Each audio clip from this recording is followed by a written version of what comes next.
O inverno no sul da África traz a seca, gelo e tempestades. Os dias são curtos. Essa é a estação da morte e ressurreição. Os animais que vivem aqui devem competir com o clima, a terra e entre eles. Mas o inverno também oferece esperança para aqueles que sabem onde buscar. É aqui que surgem histórias de companheirismo e de engenhosidade. E uma nova vida surge das garras do inverno. Nunca tanta coisa esteve em jogo em um ano selvagem da África.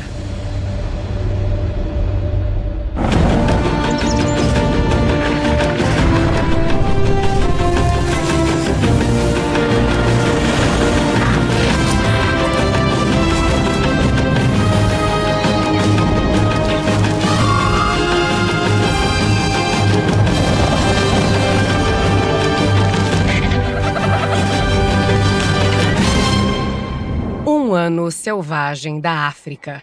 Inverno.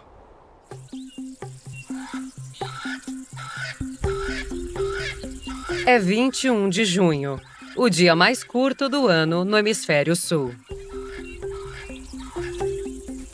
No deserto de Kalahari, uma família de suricatos sai para desfrutar do sol. Eles passaram a noite encolhidos nas profundezas de suas tocas. No verão, eles acordavam ao amanhecer para evitar as temperaturas ardentes do sol do meio-dia. Agora que é inverno, eles esperam a temperatura subir antes de começar o seu dia. O grupo se alinha para se aquecer no fraco sol de inverno. Suas barrigas agem como painéis solares e os ajudam a absorver o calor dos primeiros raios. Na manhã de hoje, os novos membros da família se juntam ao ritual matinal de banho de sol.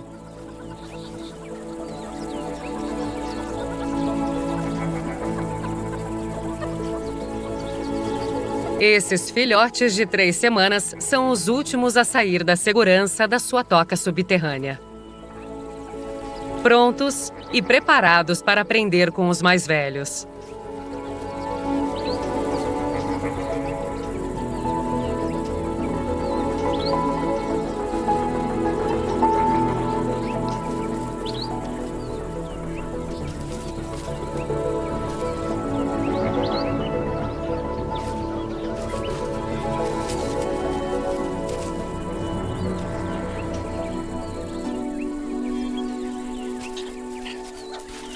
Revitalizados pelo sol invernal, se preparam para partir em busca de comida.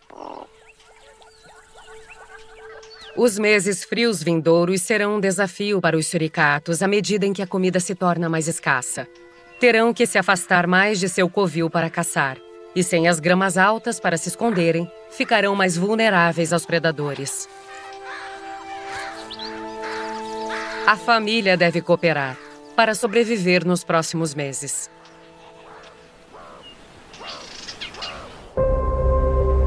Durante os próximos 3 meses, o sul da África se verá afetado pelos dias mais curtos e frios.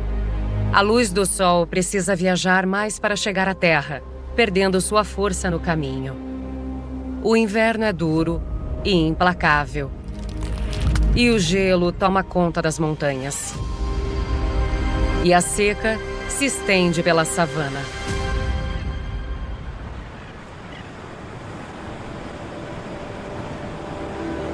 Para uma espécie, as temperaturas mais frias são o início de uma nova oportunidade.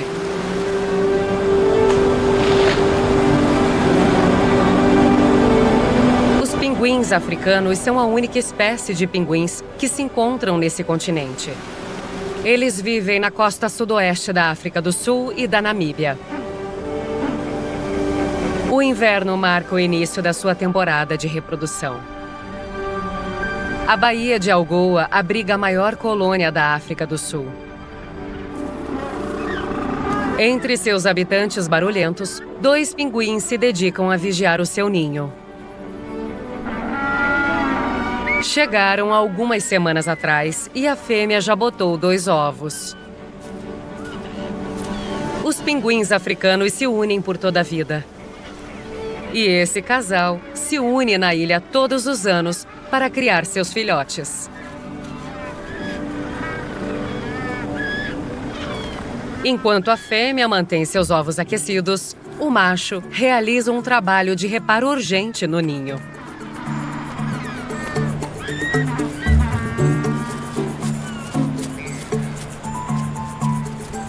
O par só bota de 1 a 2 ovos por ano e dependem da estação do inverno para criar seus filhotes. Hoje, mais que nunca, seus esforços serão cruciais para a sobrevivência da espécie. O número de pinguins africanos despencou, em até 95% desde o século passado. A pesca comercial dizimou a vida marinha da qual os pinguins se alimentam. E agora, outra ameaça está ajudando a levar a espécie para a extinção. As anomalias climáticas estão afetando os padrões climáticos locais. As chuvas extremas podem inundar os ninhos de seus filhotes. E até mesmo os pais mais dedicados são obrigados a abandonar seus ovos e filhotes. Também se sabe que as temperaturas atipicamente baixas congelam os filhotes até a morte. Se esse par quiser criar com êxito uma nova geração, devem vencer essas probabilidades.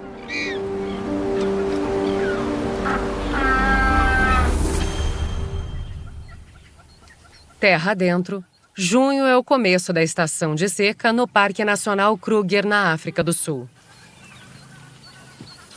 Durante os próximos 3 meses, cairá o equivalente a apenas 3 dias de chuva. A paisagem seca do inverno é um paraíso da caça para os predadores. A grama baixa e a falta de vegetação facilitam a detecção das presas. Esses irmãos guepardos não comem há dias. Cada caça é imprevisível. E as probabilidades nunca são muito favoráveis. Apenas 1 a cada 2 caças é bem-sucedida. Os guepardos são predadores de emboscada. Para terem sucesso, precisam do elemento surpresa.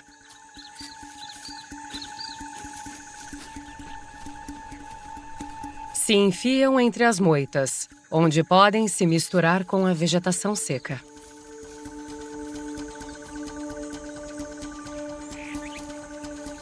Um antílope. O guepardo precisa se aproximar a até 50 metros sem ser visto antes de lançar um ataque. Com uma velocidade máxima de 112 km por hora, nada escapa dele a curta distância. Esses primeiros passos são cruciais.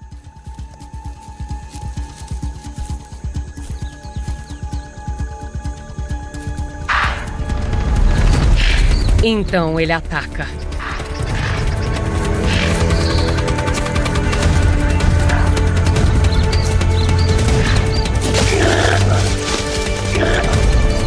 Os irmãos derrubam o antílope, que é muito maior.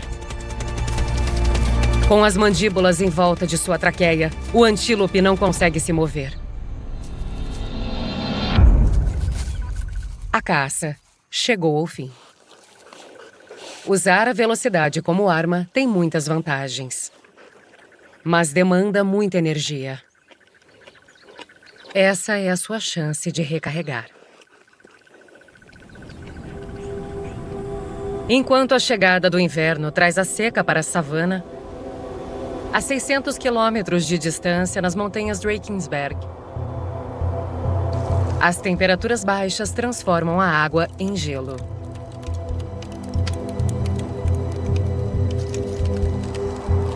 A mais de 3.000 metros acima do nível do mar, Cachoeiras, riachos e lagos se congelam.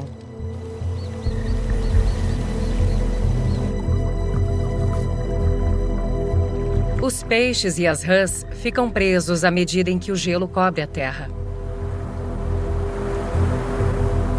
Os animais que conseguem descem a montanha para as encostas de clima mais suaves.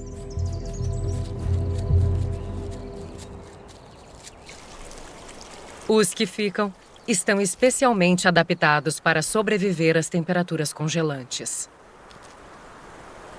Nesta manhã, um rato do gelo sai para desfrutar do sol. Ele depende de uma complexa rede subterrânea de túneis e tocas para se manter aquecido quando as temperaturas estão baixas. O sistema também o leva diretamente às melhores áreas para se alimentar. Em campo aberto, não pode baixar a guarda. O frio não é a única coisa da qual deve se proteger. As aves de rapina vigiam essas planícies de grandes altitudes. Quanto mais se distancia de sua toca em busca de comida, mais perigo ele corre. Sem lugar para se esconder, sua única opção é ficar parado e tentar não ser visto. Exceto nessas montanhas, o clima pode mudar em um instante. O ar quente que sobe se choca com os cumes frios das montanhas. E uma espessa neblina cobre os picos. Ela provê uma cobertura para o roedor bem a tempo. O manto do inverno é amigo deste roedor, que viverá mais um dia.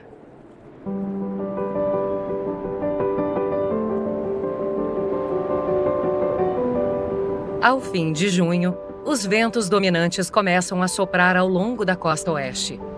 O ar quente da costa se choca com as gélidas águas costeiras e cria uma neblina espessa. Um fenômeno invernal em que o oceano alimenta a costa árida e forma a flora da Terra.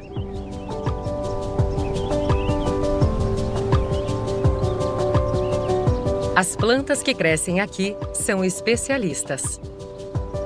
Apenas escassos 100 milímetros de chuva caem aqui por ano. Durante esse tempo, a vegetação recebe o triplo de umidade da neblina invernal que chega do oceano do que recebe das chuvas anuais.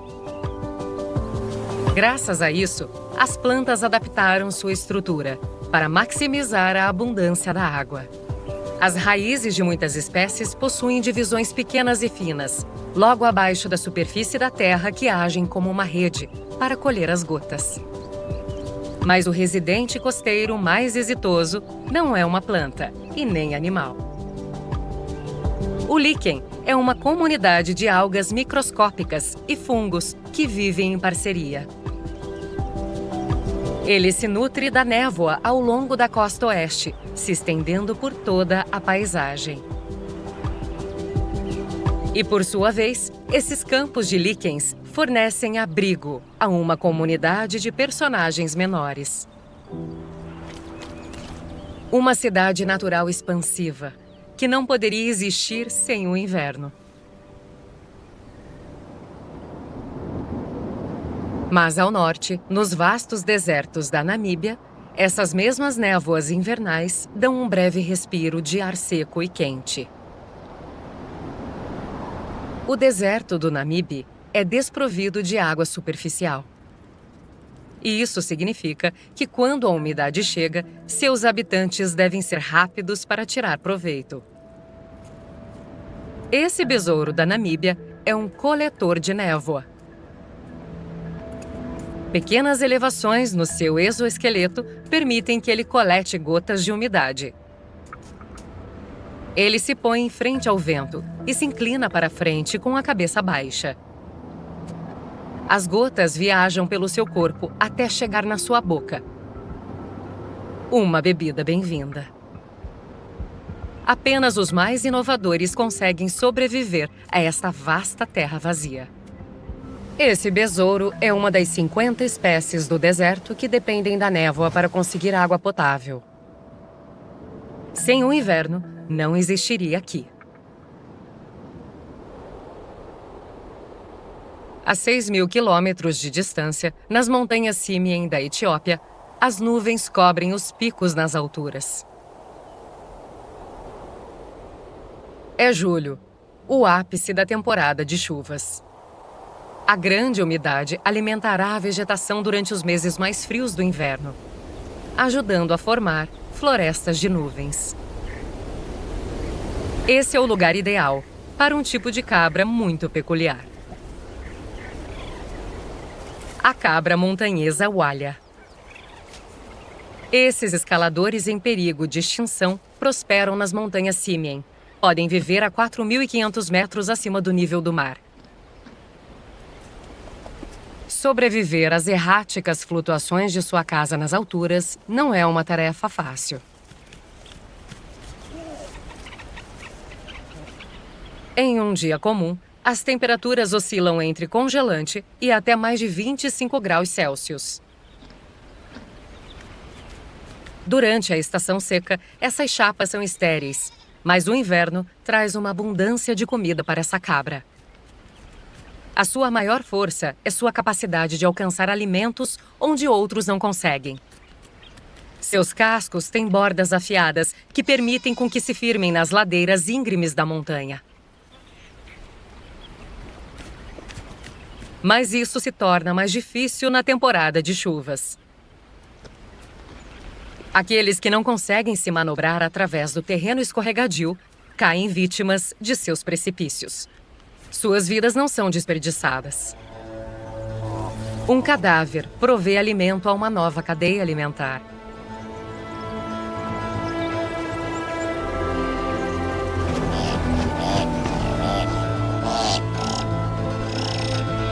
Esse corvo da Etiópia devora os intestinos e a gordura de uma cabra que caiu para a morte.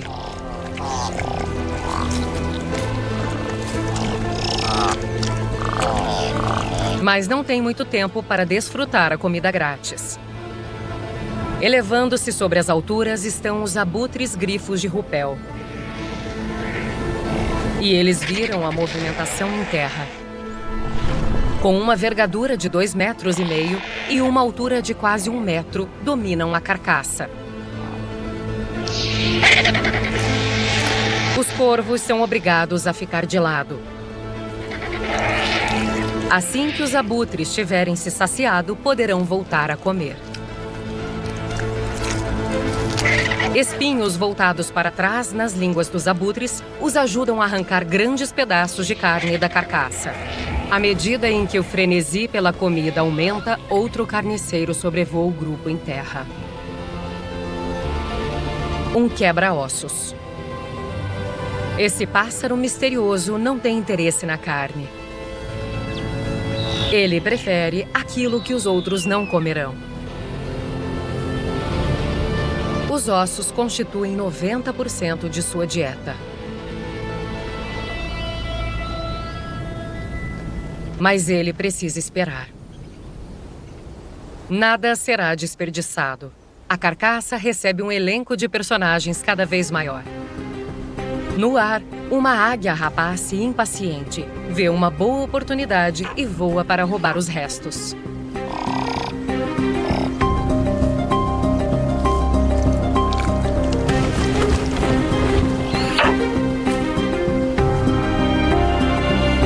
Mas o peso é muito grande para que a águia volte a voar. E a oportunista se vê obrigada a dividir a comida.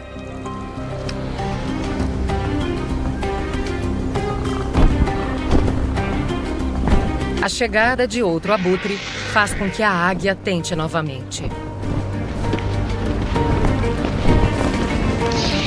Mas sem sucesso. Finalmente, os corvos têm outra oportunidade para pegar sua comida grátis.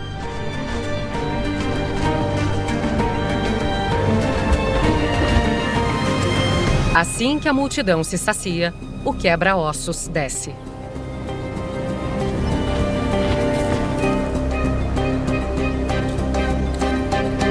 Essa é a única criatura do planeta cuja dieta consiste quase exclusivamente de ossos.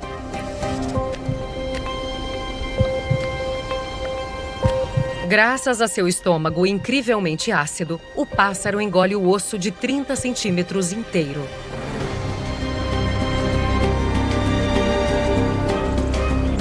Uma vítima do clima de inverno prolongou mais vidas nas montanhas Simien.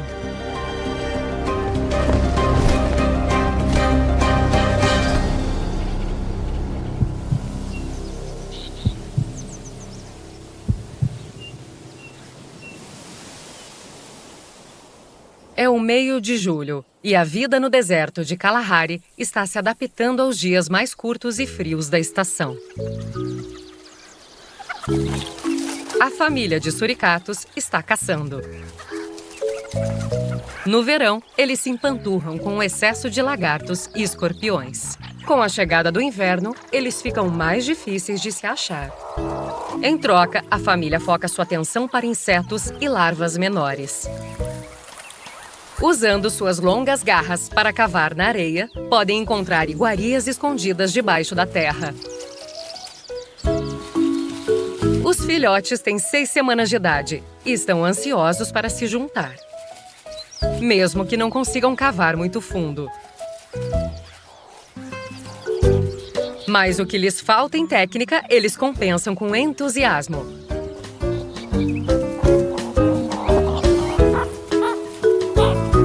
O macho e a fêmea dominantes são os pais de quase 80% do grupo. Junto com a família, ensinam os filhotes a habilidade essencial de buscar comida.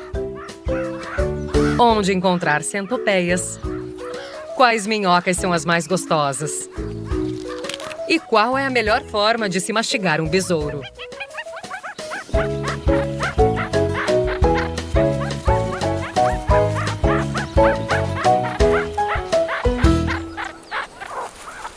A família passa o dia inteiro buscando para encontrar comida suficiente.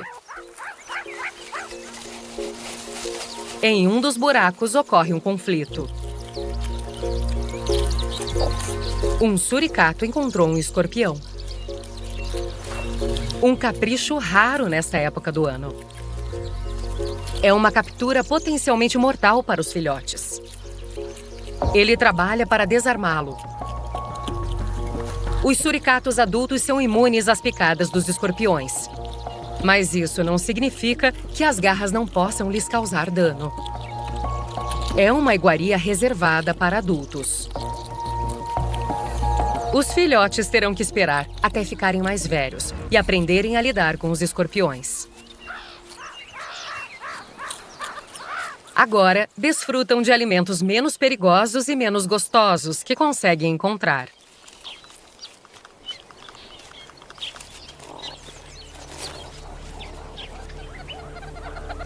Com o pôr do sol, a família volta para sua toca.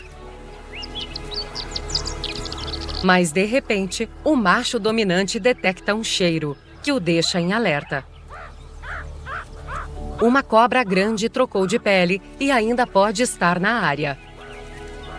Mesmo que os suricatos comam algumas espécies de cobras pequenas, grandes cobras venenosas são um perigo para os filhotes.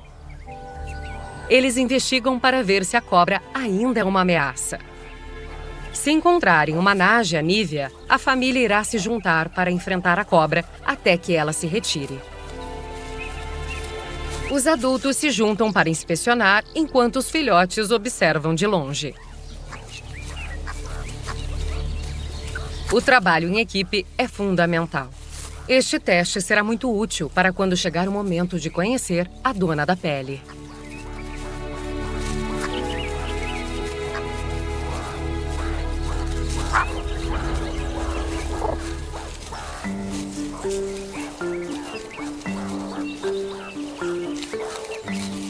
Perigo evitado.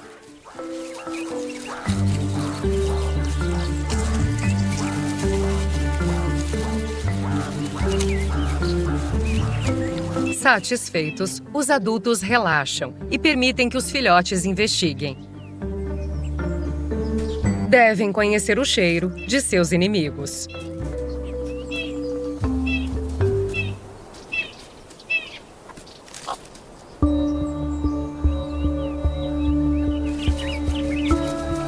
Com o anoitecer se aproximando, correm de volta para sua toca para um bom descanso noturno.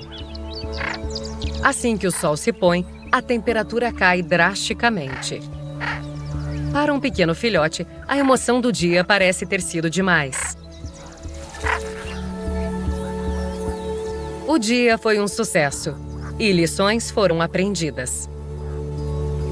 Para os suricatos, o trabalho em equipe é essencial. A família se reúne para uma última sessão de banho e a oportunidade de se firmar os vínculos sociais.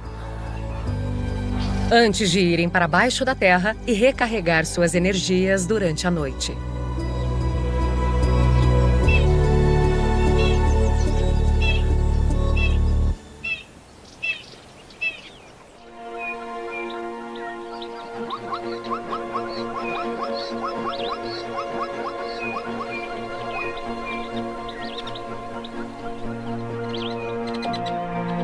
No final de julho, o pasto se reduz a pó na savana. Para os frágeis e fracos, a estação seca é demais para se suportar.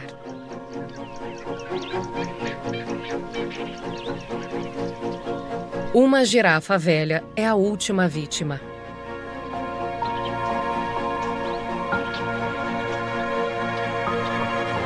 Mas a desgraça de alguns significa oportunidade para outros.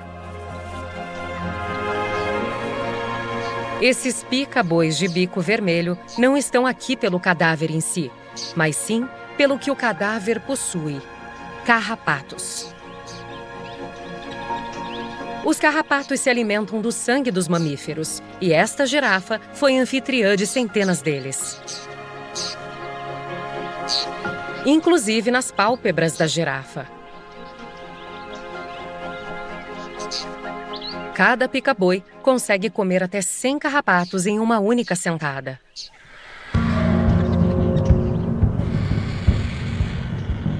Planando no céu acima, os carniceiros. O abutre de rabadilha branca são atraídos pelo odor do cadáver.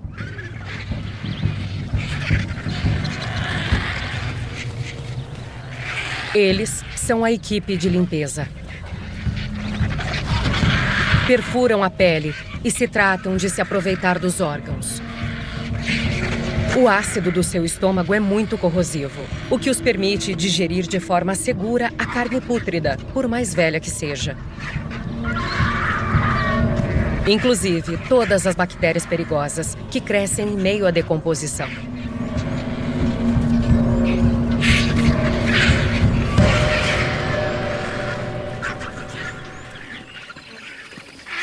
O sol poente os obriga a abandonar o cadáver fresco para descansar nas copas das árvores. Os abutres voltarão para seu banquete pela manhã.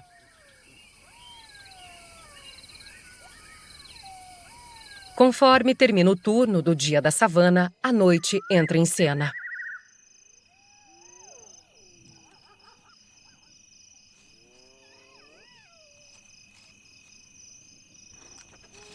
Um par de raposas orelhudas estão em busca de comida. Passaram o dia abaixo da terra em seu refúgio. A sua pelagem grossa as torna mais adequadas para caçar durante o frescor da noite. Suas adaptações únicas as ajudam a localizar suas presas com a ajuda da escuridão. Suas enormes orelhas giram para captar os menores movimentos, inclusive abaixo da superfície. Durante a primavera e o verão, os cupins são seu principal alimento. No inverno seco, os insetos são mais difíceis de encontrar, pois ficam mais fundos na terra.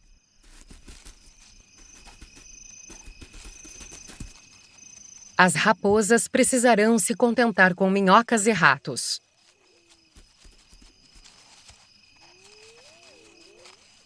Sua dieta adaptável os ajudará a passar a estação seca até que as chuvas voltem e atraiam os cupins de volta à superfície.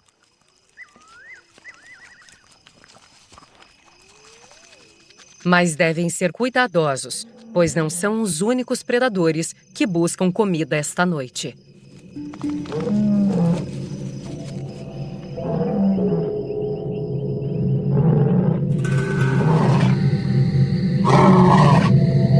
Um leão macho sente o cheiro da girafa e chama o resto da sua alcateia. O rei das feras não vai deixar passar uma refeição fácil.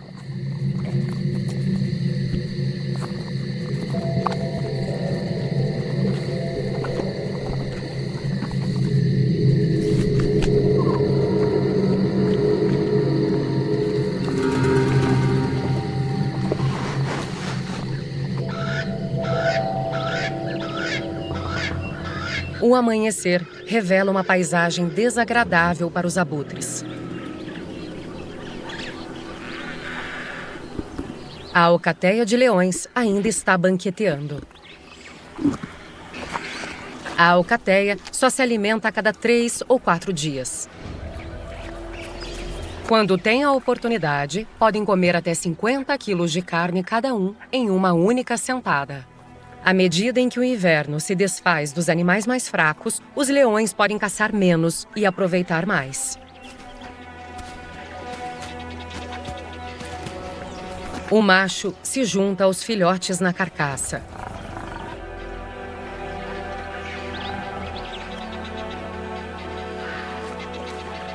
Apesar do tamanho do banquete, devem se submeter a ele e esperar sua vez, ou podem encarar sua ira. Ele não tem interesse em compartilhar os cortes mais nobres. Para os abutres espectadores, é um jogo de paciência.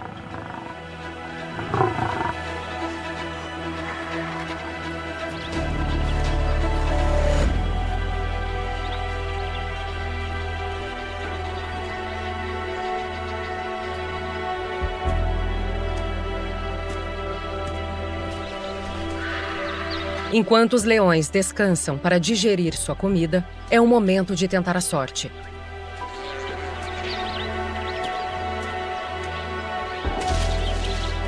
Mas os abutres precisam estar atentos. Os leões ainda não estão satisfeitos e se alimentarão por vários dias. Cuidar de seu alimento está em sua natureza, mesmo não sendo fruto de caça. No inverno, cada mordida conta.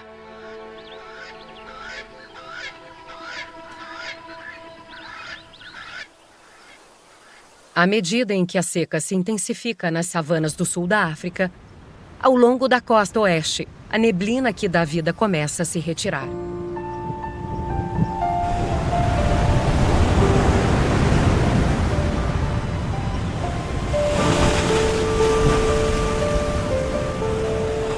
Em agosto, as lagartas peludas chegam e inundam a vegetação.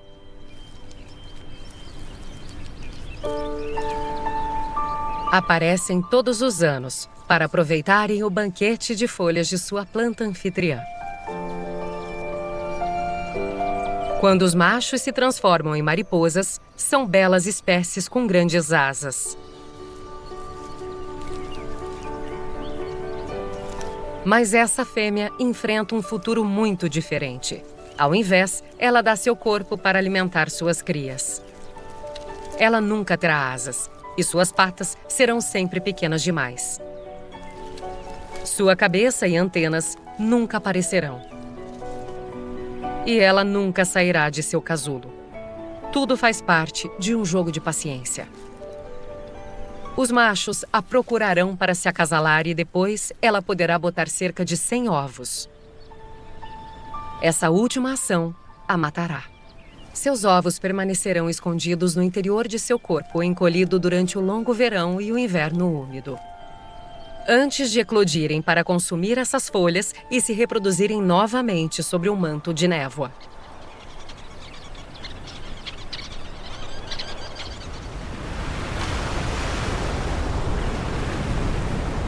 De volta à Baía de Algoa, o pinguim africano macho está voltando de uma viagem de pesca no Oceano Atlântico Sul.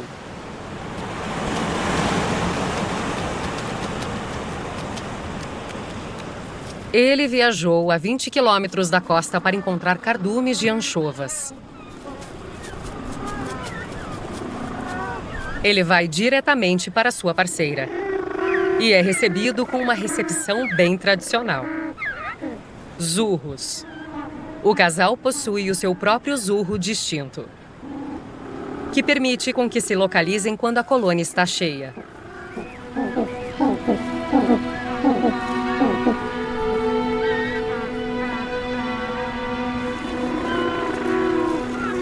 A temporada de reprodução foi um sucesso para os pais experientes. O clima esteve do seu lado. Seus 2 filhotes agora têm 1 mês de idade e estão crescendo fortes com os peixes e lulas que seus pais trazem para eles.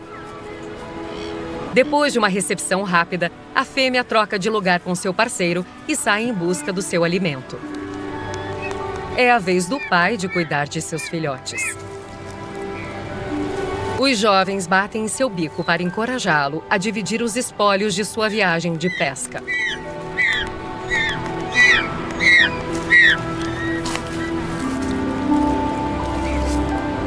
Nos próximos meses, os filhotes criarão plumas e irão ao oceano por sua própria conta. Passarão 2 anos no mar. Antes de voltar para essa mesma colônia, para trocarem em sua penugem adulta e encontrar seus próprios parceiros. Completando o ciclo da vida do pinguim africano e ajudando a sobrevivência de sua espécie em risco de extinção.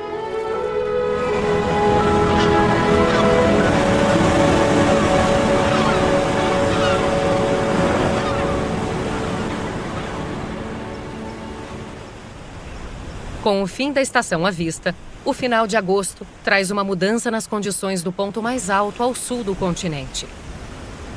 O famoso Cabo da Tormenta. É a temporada de ciclones. O ar quente é forçado a subir sobre o ar frio e denso, provocando chuvas anuais e ondas imensas. Para aqueles que não se importam com o mar agitado, é uma oportunidade para se divertirem e se exibirem. O surf é um passatempo popular entre as focas. Elas aproveitam a potência gerada pelas ondas para testar sua velocidade e agilidade. Isso também possui um propósito sério. As focas precisam confiar em suas habilidades de nado para escapar de um predador formidável. Os grandes tubarões brancos patrulham essas águas para caçar focas.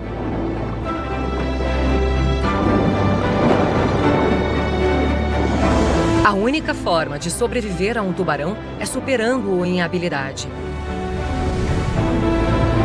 E essas ondas proporcionam o campo de treino perfeito para aperfeiçoar uma fuga em alta velocidade.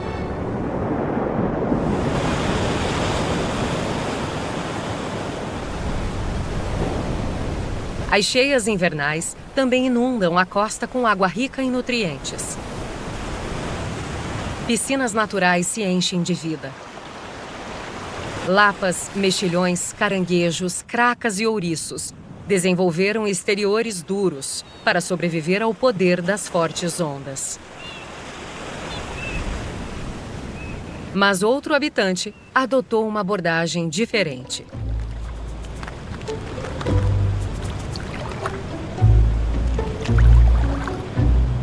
O polvo comum não tem nenhuma carapaça. Sua pele suave e 8 patas altamente flexíveis cobertas de poderosas ventosas ajudam o cefalópode a navegar pelas águas rasas. Desde que se mantenha úmida, se sentirá igualmente bem dentro ou fora da água.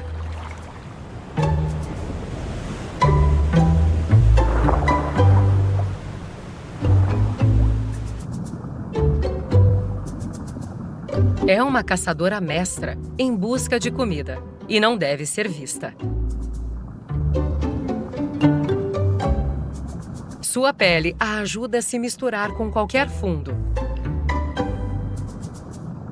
Seus grandes olhos se fixam em um alvo.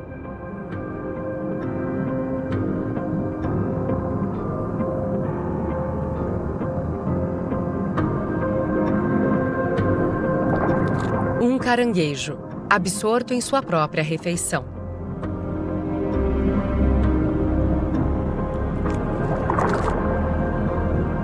Um polvo se manobra para chegar a uma distância de ataque. Então, com um truque final, lança uma nuvem de tinta na água, desorientando o caranguejo. Antes de aprisionar a sua presa. Suas poderosas ventosas imobilizam as pinças do caranguejo. Uma vez desarmado, o caranguejo não tem chances de escapar. Oculto em seu exterior suave, um bico duro, como o do papagaio, começa a quebrar a carapaça de sua vítima. Enquanto suas ventosas apertam seu abraço em todas as oportunidades.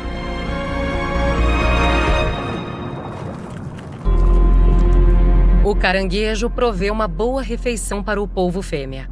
Ela não irá embora até sobrar apenas a carapaça.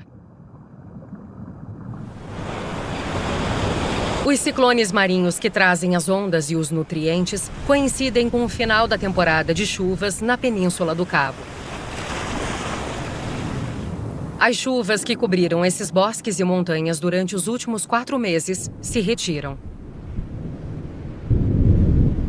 E conforme o inverno se retrai, nas profundezas da vegetação rasteira, a vida se agita.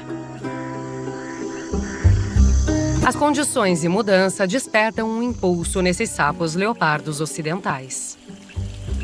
Eles passaram um ano se alimentando na vegetação rasteira. E esta noite, milhares começam a emergir. Todos compartilham o mesmo objetivo: encontrar um parceiro. Todos os sapos da área se dirigem em um lago, onde acontece toda a ação.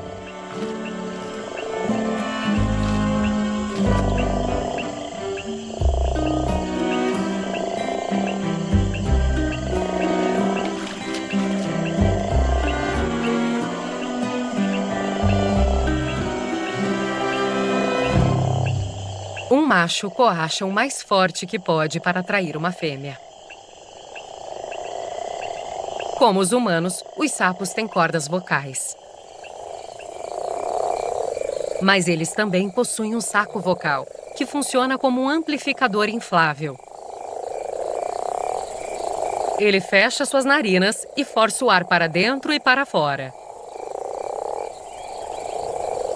Se tiver sucesso e atrair uma fêmea, ela irá se acasalar com ele e botará milhares de ovos. Os sapos têm uma reprodução explosiva e têm apenas uma semana para finalizar, antes de voltarem novamente de volta para o fundo da mata. Seus cantos concedem uma trilha sonora icônica no final do inverno neste canto do continente.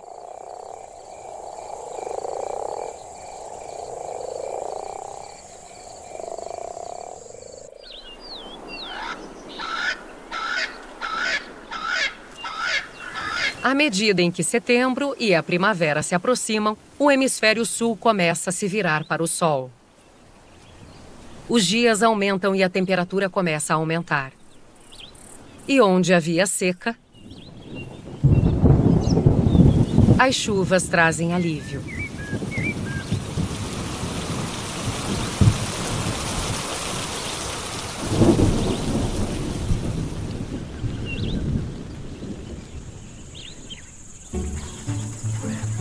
Onde o frio dominava, o calor retorna. Os suricatos já superaram o pior da estação. O calor do sol ressalta o seu lado brincalhão.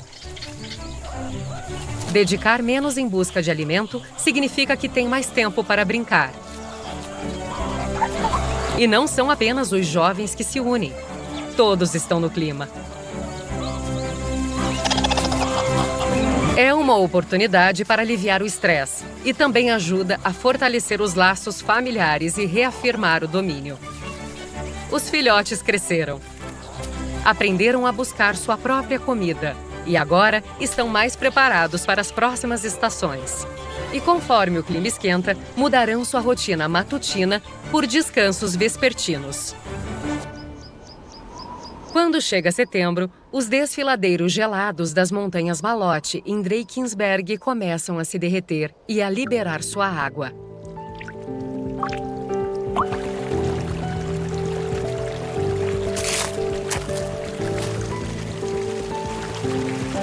Alimentando vários rios, incluindo os maiores da África do Sul, o Orange e o Tugela. Conforme os rios crescem, eles tomam caminhos distintos. O Orange vai rumo oeste, percorrendo 2.000 quilômetros até o Oceano Atlântico. Enquanto o Tugela se vira para o leste, até o Oceano Índico. Ao atravessar todo o país, os dois poderosos rios acabam com a seca em muitas áreas, reabastecendo a vida na África do Sul.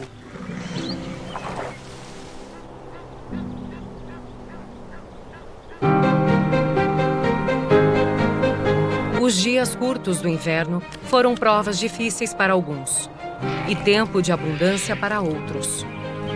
Os predadores aproveitaram as condições favoráveis, enquanto que os vulneráveis resistiram à tormenta. Ao longo da savana, as chuvas porão um fim à estação seca e provocarão uma explosão de vida. Quando a primavera romper o domínio do inverno, o extraordinário ciclo de um ano selvagem da África começará novamente.